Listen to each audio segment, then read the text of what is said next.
Moving on in the bulletin now to another shocker of a story that's coming in from the state of West Bengal now. Well, a national level volleyball player was hacked to death in West Bengal's North 24 Parganas district yesterday. Well, the 15-year-old Sangeeta Aish was stabbed with a sharp weapon several times. A manhunt has been launched to nab the youth, but according to the family, the accused was stalking Sangeeta for the past few days and attacked her after she rejected his advances.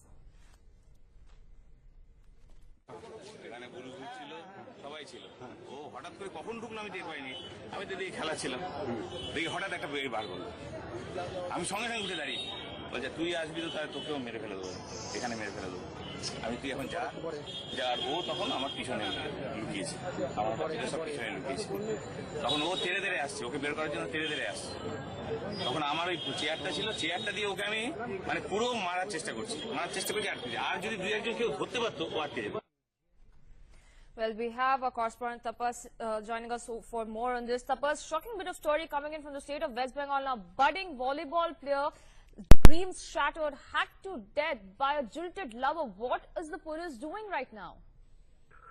Well, absolutely an unfortunate incident that took place in broad daylight late last afternoon in Barasat area when a 16-year-old girl was playing at the volleyball field. She was also a national level volleyball player.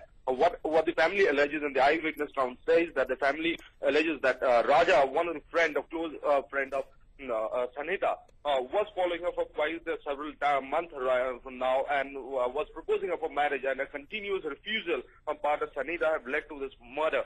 But after this murder, broad daylight, the accused Raja managed to flee the spot, and still now police have registered though a complaint, but absolutely clueless about the whereabouts of the accused. Though the family members of the accused Raja are being interrogated, being questioned last evening, but still they are absolutely clueless. What we have been given. Stay with us. We have activist Pramila Nasruddin, senior lawyer, joining us for more on this. Good morning, ma'am. Shocking bit of story coming in from the state of West Bengal now. 15-year-old budding volleyball star murdered.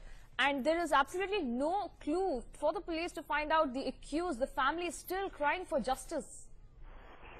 I can't really understand. Somehow or the other, I fail to have any words to express.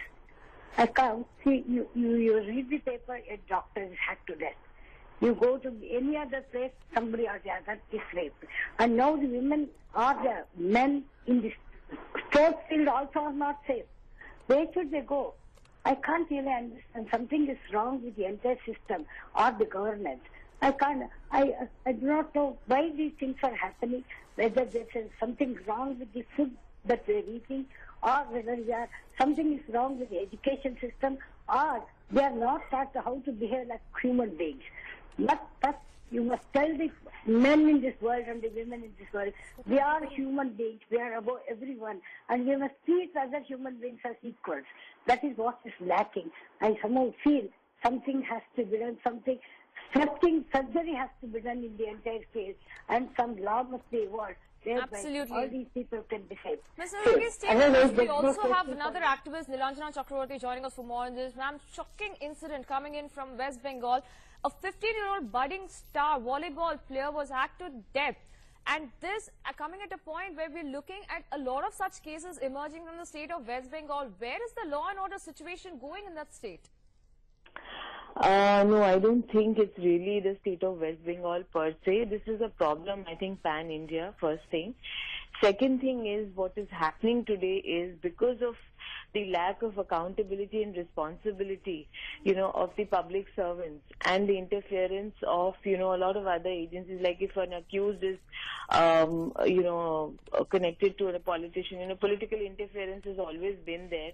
In this case, we really don't know as yet what are the details. But the fact of the matter remains that there are a lot of other factors as well. There's civil society also which is to be blamed, because when an incident like this happens, it's the neighbors and it's the fraternity which stays around people that has to come to the aid of the victims. But what we're noticing is that this is not happening. The same thing happened in the case of the dentist. Of course, the difference was this girl was being stalked. He was not. It was just a mere incident, of a bike brushing past the dentist. But the fact of the matter remains that there is too much of violence in society, too much of aggression. But ma'am, what kind of steps do you think needs to be taken to avert such kind of incidents?